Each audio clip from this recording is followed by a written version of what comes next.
Welcome to Woman Things, the podcast, a show dedicated to women who want to connect with their bodies and optimize their health for a more holistic and balanced life. We are your hosts and women's health experts, Cara Moore and Kirsten Humphreys, and we will be taking you on a journey of education and empowerment.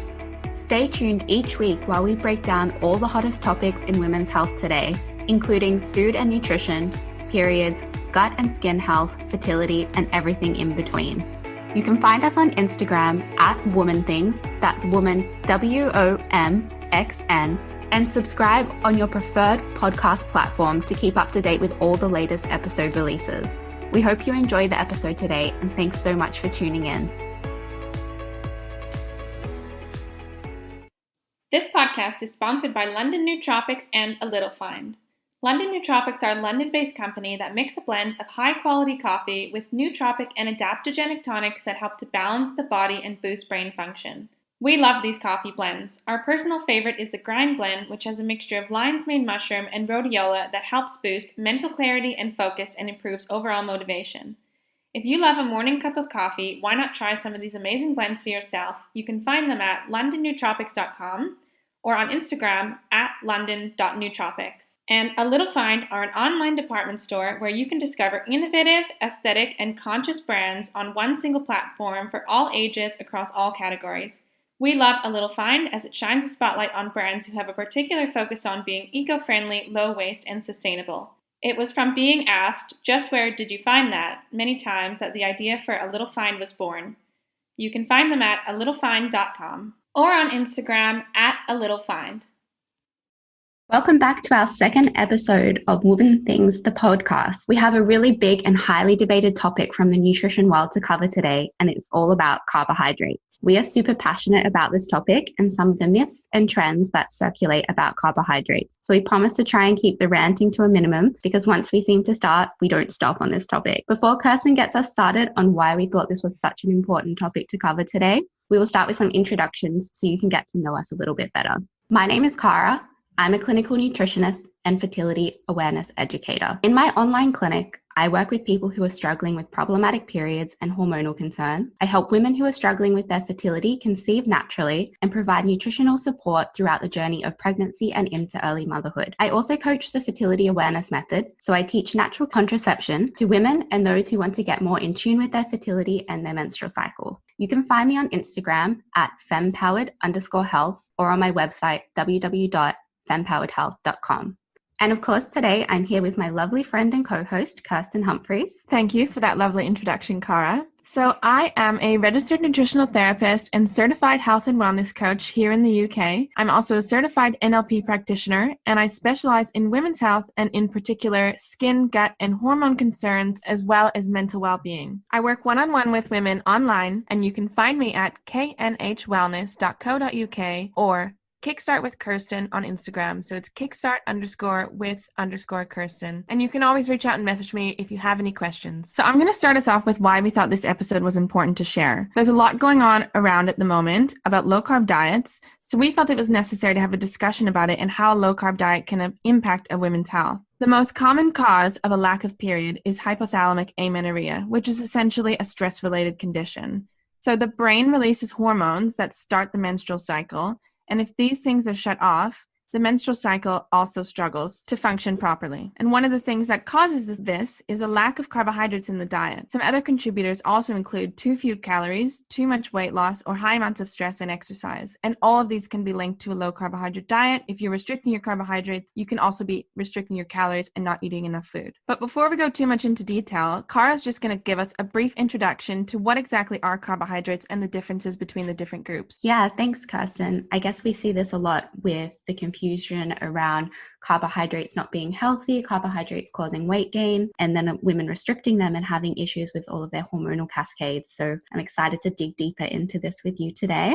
Let's definitely start talking about what carbohydrates are and how they are managed in the body. Carbohydrates are one of our three main macronutrients, with our other macronutrients being protein and fats. In its simplest terms, carbohydrates are a combination of starch, sugar, and fiber that are joined together. They are broken down by our digestive system to be used for energy production and many other processes which we'll jump into later. So carbohydrates can be split into two main groups depending on their structure and what they're made up of. These two groups are simple carbohydrates and complex carbohydrates. Simple carbohydrates are very small in size, so they are easily broken down and are usually made up of two sugar molecules like fructose, sucrose, lactose, and maltose. The way in which we generally consume simple carbohydrates in the diet is usually in the form of adding sugar to foods, sugar added in the manufacturing process, and it's found in high amounts in baked goods like cakes and cookies, ice creams, your generic breakfast cereals, confectionery, so your lollies and your chockies, and in drinks such as soft drinks, sodas, fruit juice, flavored milk, and store-bought smoothies. Then our second group is our complex carbohydrates, which are bigger in size and made up of starches, fiber, and the sugar molecules. So because they're larger in size, this means that they are slower to digest. They release glucose or sugar molecules into our bloodstream at a much slower rate, and they keep us full for longer because of this slow release of sugar into the bloodstream, but also because there is food present in our gut for a longer period of time while it's being digested. Some examples of our complex carbohydrates include fruit, vegetables, nuts, seeds, beans, and whole grains such as our oats, quinoa, and buckwheat. So the rate at which our carbohydrates are broken down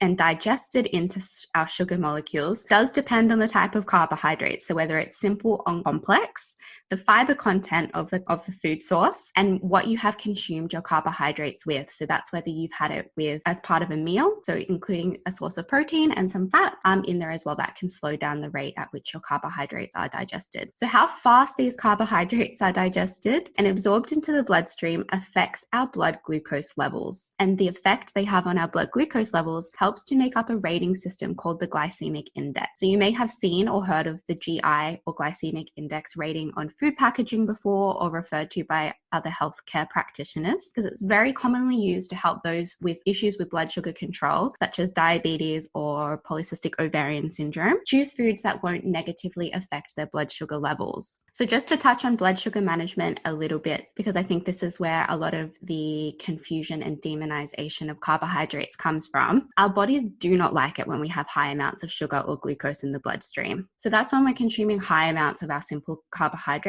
and it's causing our blood sugar levels to spike very quickly. So this disrupts the homeostatic balance in our body. So our bodies produce a hormone called insulin in response to the presence of glucose in our blood. And this hormone acts essentially like a key. It unlocks the cells to allow glucose to come inside of them and be utilized for energy or stored as glycogen, which is like our sugar bank or reserved energy bank. A large and quick rise in our blood sugar levels triggers a large amount of insulin to be released, so it can escort the sugar inside our cells, tucking it away for energy or for later use. And the movement of the glucose suddenly into all of our cells due to the high amount of insulin causes our blood sugar levels to peak and then crash really quickly, resulting in a drop of energy. So insulin is amazing at managing our blood sugar levels, but the problem is that we don't want our bodies to be producing too much of it because we don't always have an unlimited supply. Our bodies can fatigue from constantly making large amounts in response to constant high amounts of sugar in the bloodstream. So that spike in blood sugars. And when this happens, we start looking at issues such as insulin resistance or prediabetes. So our cells can also become resistant to insulin, unlocking them to move the sugar into our cells as well. So the reason we don't want to have our body produce a ton of insulin constantly all the time in response to our high blood sugar levels from the diet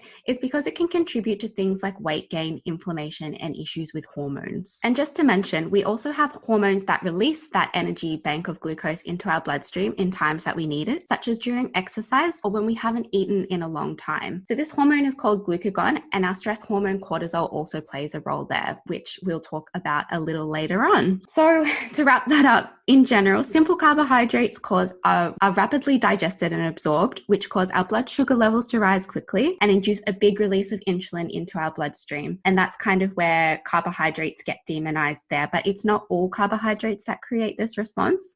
It's really just those simple carbohydrates and sugars in our processed foods. Okay, wow. Yeah, that was a lot of information. This is what I mean by once we start, we don't stop, right? Yeah, I actually had to laugh, Cara, because you used some real Australian slang in that.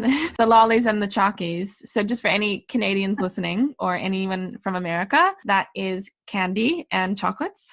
Yeah, and what I've learned as well is in the UK, that's your sweeties, which I think is the cutest one out of all of them. Yeah, it did take me a while to get used to all the slang words, especially when I first got to Australia. and there was a girl running down the beach asking if anyone wanted calipos. Is that how you say it? Oh, calipos. Yeah, the ice block. Yeah, and I was like, what the heck is that? I like the way you said that as well. Calippo. Amazing. So I'm going to get a little into the benefits of eating carbs here, because at the moment we hear a lot of demonization of carbs, but there's actually plenty of benefits of eating this food group. And I'm just going to dive right in. So carbohydrate foods are rich in vitamins and minerals. They are the brain's main and the body's preferred source of fuel. So without this fuel, you can be starving your brain of some of the required energy that it needs. Humans also have 17 different types of carbohydrate digestive enzymes encoded in our genome and thousands of carbohydrate active enzymes in our microbiome. So this basically shows that we are meant to eat carbohydrates. We have the tools necessary in our body to digest them and to process them, and we actually need these things for fuel for our body to function properly. For anyone who doesn't know, the microbiome is in our gut, and it helps us digest our food, regulate our immune system, protect against harmful bacteria that cause diseases, and they help us produce vitamins, including vitamin B12 and some other vitamins like vitamin K, which is needed for blood coagulation. So another main role of carbohydrates is to provide energy and endurance. So in physical activity, when we need energy, and in particular for athletes, if the diet does not contain enough carbohydrates, it's likely that their performance and recovery time will be impaired, as carbohydrates is the key fuel for the muscles during exercise. They also help to satisfy hunger and provide a feeling of fullness. They help stimulate leptin, which is our full hormone essentially, and the fiber also contributes to fullness and a healthy digestion. Resistant starches from things such as potatoes and green bananas, they pass through the small intestine and then actually end up fermenting in the large intestine, where they can act as prebiotics to feed the healthy bacteria that is already within our gut. In terms of our cortisol levels, carbohydrates actually elevate blood sugar more than protein and fat do. And when blood sugar is up, our cortisol levels go down. So cortisol is our stress hormone. So therefore, going long periods without carbohydrates actually encourages our adrenal glands to produce more cortisol, which causes more stress on the body. But then on the flip side, high amounts of sugar can also increase cortisol levels over time. And this is mainly our white sugars and our white flours. But obviously, it is okay to eat these foods. It's just high amounts chronically can lead to higher cortisol levels as well. Carbohydrates also link to the health of our thyroid. We have a hormone called insulin, and when we have a low carbohydrate diet, it can increase the risk of insulin generally being quite low. Insulin is important because it is needed for the conversion of your thyroid hormones from your less active forms to your more active forms. So this is particularly important. Also for some other hormones, most importantly, your reproductive hormones. Women's hormones are very sensitive to energy availability, meaning that too few calories and too few carbohydrates can cause a lot of imbalance. Carbohydrate consumption is also linked to mental health. We have something called tryptophan, which in the brain affects our neurotransmitter levels. Tryptophan gets converted into serotonin, which is our feel-good hormone. And consumption of diets low in carbohydrates, they can actually make depression levels higher or much worse. And this is because the production of tryptophan and serotonin is triggered by carbohydrate-rich foods. And of course, carbohydrates are also linked to gut health. The right amount of carbs actually help feed healthy bacteria in the gut, and they also starve out problematic bacteria species. The indigested fibers help to make short-chain fatty acids, and these short-chain fatty acids help with insulin sensitivity. They help decrease inflammation within the gut. They improve integrity of the blood-brain barrier. They promote healing, and they are a primary source of food for our colon cells. Fiber from these foods also helps to bulk up our stools and keep things flowing regularly through your digestive tract. So as you can see, there's plenty of benefits of eating these foods. They're not as bad as they're sort of demonized in media and online, and they're made out to be. Cara, why don't we go into discuss some of the current diet trends, including the ketogenic diet, low-carb diets, and what we think about them. Yeah, you definitely hit the nail on the head there with it, Kirsten. I don't think I could have said any of that better myself. It's just like a really common reoccurrence that I'm noticing at the moment, especially with my clients, that they're coming in and they're having issues with their thyroid, their reproductive hormones. It seems really common at the moment for that shutdown at that brain level. And it's actually due to a lack of carbohydrates in the diet. And alongside of these issues, they're also having issues with sleep, with stress management, low mood. When you look at what's causing it, because there's so much fear around consuming carbohydrates because of weight gain. So yeah, thank you for explaining that so well for everybody. And yeah, let's jump into some of the diet trends that are really circulating and popular, I guess, on Instagram and in the media, blog posts. And that is your like low carbohydrate diets or almost no carbohydrate diets, such as the ketogenic diet and the paleo diet or a modified paleo diet, which is including next to none complex carbohydrates such as grains or root veggies. And let's talk a little bit about what happens when you start to follow these diets. Of course, you're going to experience some negative symptoms as well. Kirsten, I know you feel pretty passionate about the ketogenic diet. So do you want to explain a little bit about what that is to those who haven't heard of it before? Sure, yeah. And just to clarify, my passion is not for the ketogenic diet. My passion is actually against the ketogenic diet. Let's just be clear on that. Obviously, there are some people who get beneficial effects from this diet, but I'm just going to explain a little bit about what it is and why people do follow this type of diet. So the ketogenic diet is marketed as a weight loss diet. It's very low carb and high fat, and it shares some similarities to the Atkins diet, which the main difference here is the Atkins diet did tend to increase your carbohydrates over time, whereas the ketogenic diet does stay in a low carbohydrate intake. So the reduction of the carbohydrates puts your body into a metabolic state called ketosis, and the diet forces the body to burn fat instead of carbohydrates. This does sound really great, but actually much of the weight lost, especially in the beginning, is actually water weight as your body loses its glycogen stores, and these glycogen stores hold on to water. I think it's about 2.5 grams per store. So when you are losing these stores, you're losing about 2.5 grams of water each one. So over time, that will add up. And this is actually why you get some of this sort of negative symptoms in the beginning, like headaches, brain fog, fatigue, and upset stomach. Yeah, because you're just like severely dehydrated, right? You're losing so much water, and that's what is actually going down on the scales. It's not true fat loss, it's water loss. Definitely. You can find some symptomatic relief by taking electrolytes, but that's a separate topic for a separate day. So the body, it's really important for the body to make the ketones when you're in ketosis, because these ketones provide an energy source for the brain.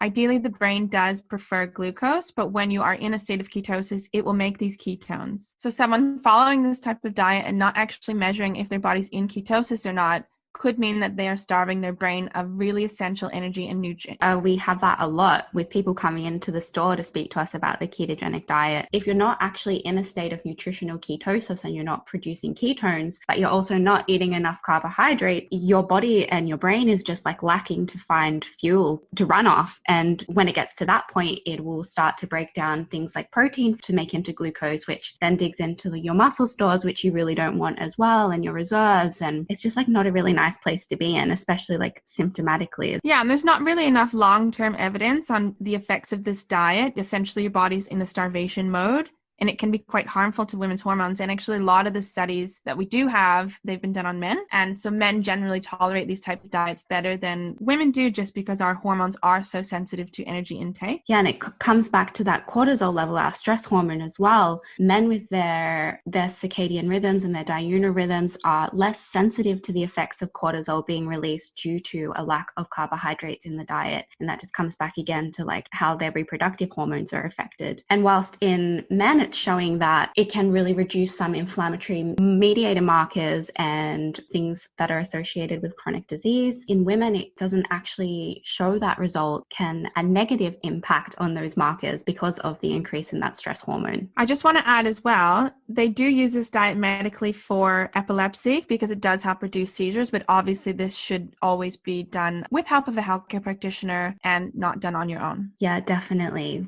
Any low carbohydrate diet or restrictive diet, you should seek advice from a nutritional professional to see whether it's right for you personally, but also because these diets tend to be really high in saturated fats, which are associated with negative health outcomes, but also low in our B vitamins, vitamin A, E, calcium, magnesium, iron, potassium, fiber. They're missing a lot of antioxidants and phytonutrients from our plant foods, and all of that has a negative effect on our health. So some common symptoms associated with the low carbohydrate diet includes the nausea, dizziness, constipation, fatigue, dehydration, bad breath, loss of appetite.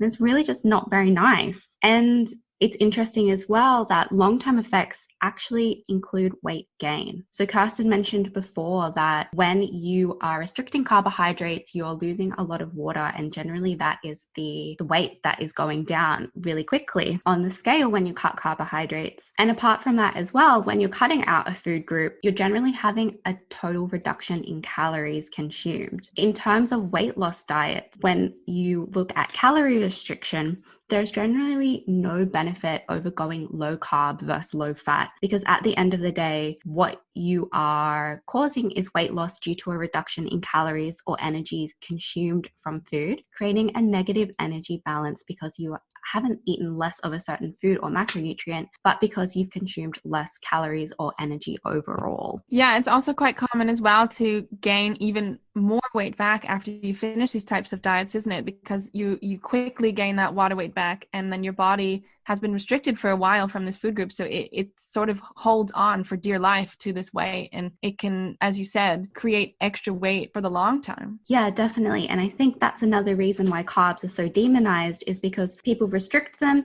They see the number go down on the scale, whether that's true fat loss or water. And then once they start eating them again, the number goes up really quickly. And that's because your body's restoring that water. It's not because you're regaining weight. It's not gaining fat, but also you're right about the yo-yo dieting. It goes into that binge and restrict cycle. So because you've restricted yourself from carbohydrates or these foods for so long, your brain just super zooming in on them, and that's really all that you want. As well, I think it's important to note that when you do go on any type of diet, the key thing is that you're really just cutting out a lot of the processed foods, a lot of the sugars, and a lot of the simple carbohydrates. So any diet that you go on, you'll find a benefit because you're cutting out these sort of less healthy foods, and then you start to feel better. So any diet will make you feel better because of that reason. But then when you stop eating that diet and you add these foods back in, it creates exactly that yo-yo cycle. But what it can do is, if you are starting this type of eating path, some people generally get on a healthier way of living anyway. So they start exercising more, they get outside more, they start eating more fruits and vegetables and all these things that make you feel better. So a lot of the better feelings that you get from these diets are actually just because you're living a healthier lifestyle in general. Yeah. And I guess a takeaway key point here is that like these very low carbohydrate diets, whether it's your ketogenic or just low carb, Atkins, or most diets, in fact, tend to lead to long-term weight gain, because they're just not sustainable to continue eating that way. And in contrast, diets high in fiber, so in your complex carbohydrates, are associated with long-term health benefits, including sustained weight loss and healthy weight management, and a reduction in other chronic diseases such as diabetes, heart disease, and even bowel cancer. So if you're looking to lose weight in a sustainable way, then in my opinion, cutting carbs is not the way to go. And just to point out, I think this is true, that the stat is 90% of diets fail within the first year. Isn't that right? Yeah. Like I can put my hand up and say that in my previous years, if I've tried to go on a diet, I don't even think I've lasted more than a week. Like it just really does make you want foods that you would not normally eat because you've told yourself that you can't have them. Yeah, I've tried to give up chocolate in the past for a month and I just wanted it so much more than I ever did before. Yeah, no, you never can. And it comes back to that intuitive eating, you know, like everything in moderation is fine. You know, have a square of chocolate, get on with your day. You haven't ruined your day. You can still have a salad for lunch. I got introduced to intuitive eating a couple years ago, and it's actually changed my life. And we'll have to do an episode on it because it's really nice to live intuitively and just listen to how your body feels, honor your hunger signals. If you have a craving, allow yourself for it. I know I eat healthy majority of the time. If I want to have a burger, if I want to have a pizza, I'm fine with it. I'm happy with it. And I feel great afterwards because I like those foods sometimes. Yeah. And you're not eating them all the time as well, right? So you satisfy that craving, you stop thinking about that food and you just move on and eat whatever your body's craving afterwards, which is generally something a bit fresher, right? Yeah, absolutely. Okay. So we've kind of spoken a lot about the negative effects of going low carb. And we've also touched slightly on the negative effects of being very high carb or very high simple carbohydrate predominant in your diet. So I guess now we can give some information and tips on how you can include carbohydrates in your diet to support your health. When it comes to eating the carbohydrate, it's generally choosing for the majority of the time those carbohydrates from your complex carbohydrates or low to medium GI list. If you aren't familiar with the glycemic index of some foods, you can just do a quick Google search, look up low GI foods, and there's lots of information readily available about that on the internet. But in general, it's really focusing on the carbohydrates coming from your fruits and veggies, your nuts and seeds, your whole grains, and your legumes. And the best way to consume carbohydrate is as part of a healthy macrobalance meal. And this is really important for general health, but also if you do have issues or concerns with eating carbohydrate due to insulin resistance or your PCOS, or whether you're trying to manage a chronic condition. So how you can go about that is making sure that you include a serving of your complex carbohydrate as part of your main meals in combination with a serving of lean proteins, whether that's a veggie source or a non-veggie source, and a serving of fat. So this helps to slow down the release and digestion of your carbohydrate and helps you keep fuller for longer and keep you feeling more energized. If you are having a serving of carbohydrates as a snack, you can try and pair your carbohydrates with a serving of protein and fats as well. So for an example, this could look like a banana with a tablespoon of peanut butter, or crackers with hummus, or crackers with cheese, or some rice cakes with tuna or salmon. When you are choosing to eat your carbohydrates in this style, and generally choosing those complex healthy carbohydrate most of the time, you will see that you get all of the positive effects of eating carbohydrates in the diet, and you minimize any of the negatives. So it's not saying that you can't have any carbohydrates foods from the simple carbohydrate list. It's just that we want to focus on including the complex carbohydrates as the majority of our choices. And while we were on the topic of fruits as snacks, I just wanted to bust another myth here regarding carbohydrates and sugars, and that is, should you eat fruit? And the answer is you shouldn't avoid fruit. You most definitely shouldn't. And whilst fruit does contain some naturally occurring simple sugars, it's true, it has a ton of fiber that helps to slow down the digestion and release of that sugar into the bloodstream. And fruit also contains an abundance of nutrients that are essential to the body, and the benefits here definitely outweigh the cons. So pairing a fruit with a handful of nuts, some yogurt, or some nut butter will help to slow down the digestion rate of those sugars. So yeah, what about you, Kirsten? Do you have any tips that you'd like to share on eating carbohydrates in a healthy manner? Yeah, so I guess a big one to address is that a lot of people have trouble digesting the carbohydrates, and this is in particular with beans, lentils, and chickpeas. Some people just do not digest them well. So a little trick that you can do with these is actually soaking them or rinsing the dry beans before you cook, as well as rinsing canned beans in water, and these can help to reduce the hard to digest carbohydrates within them. Go slow when increasing your fiber intake. The gut needs time to develop all the tools it needs to function properly and actually break these foods down, but the long-term benefits of this will be huge. If you're having gut issues, try to keep a note of anything that's causing any bad symptoms for you and tolerances before cutting out any other. And then you can see a professional like a nutritionist or a dietitian to really get some support with your gut health. So some top tips for eating a balanced and healthy diet include eating a rainbow or eating the alphabet. So this is eating foods with as many colors as possible. You can make a list for yourself, write down each color, and then write down all the foods you can think of in each color and try and figure out how you can add them into your diet. Another nice thing to do is try and get new things every time you go grocery shopping so that you're keeping things different, and this will help increase your microbiome and help improve your digestion overall. So this includes things such as spices, beans, lentils, fruits and vegetables, basically any kind of plant food. And how you want to make a plate is you want to have about half the plate be fruits and vegetables, a quarter of the plate be healthy grains, and a quarter of the plate be healthy protein. So this is your chicken, your tofu, whatever you want to use. And then I'd always add a healthy portion of fats on top. So this can include olives, avocado, olive oils, anything like that. Yeah, that's a really good tip. Something that I realized we didn't cover was also it's important in the quantity that you're consuming your carbohydrates in as well for health. So following that plate guide that Kirsten just discussed is a really good way to make sure that you're getting the right amount. So that kind of wraps it up for today. Hopefully we didn't overwhelm you with information. It was probably a lot, but just before we end here, Cara's just going to bring us through a rough recap of what we've gone over, and yeah, the floor is yours. Okay.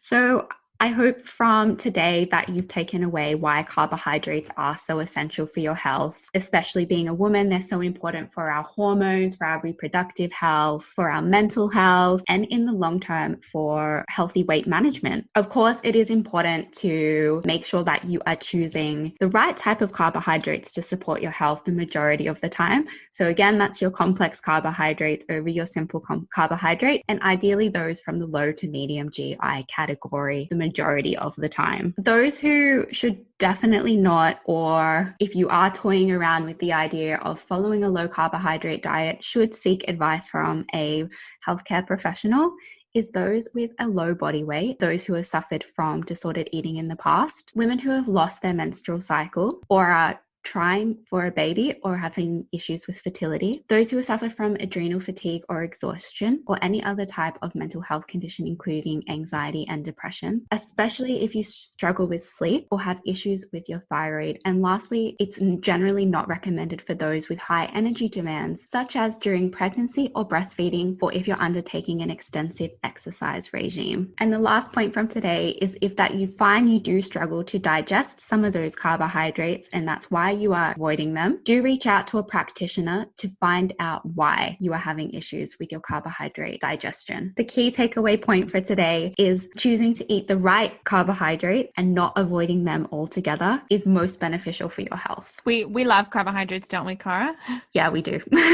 In case you already haven't noticed that, I feel awful if I don't eat them. I just think they're such an important part of the diet. I actually recently was getting a food meal plan during January just because I was so busy, and it was a really sort of meat heavy. For those who don't know, I actually used to be vegetarian, and then I've started eating meat in the last couple of years again, but I found that I was eating much less fruits and vegetables and healthy carbohydrates, and I felt more anxious. My digestion wasn't working as good. I was getting really gassy, and which I'm normally not. So I saw a key difference really like within a month. Yeah, the carbohydrates and fiber, it's essential for your gut health. If you don't have them, you're not going to poo. If you don't poo, you're not going to be healthy, essentially. So that about wraps us up. Thank you so much for listening.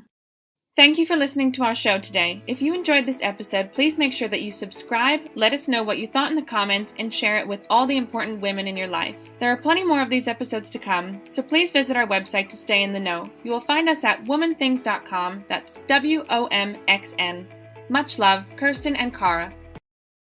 The information contained in this podcast is not intended to treat, diagnose, or replace the advice of your healthcare practitioner.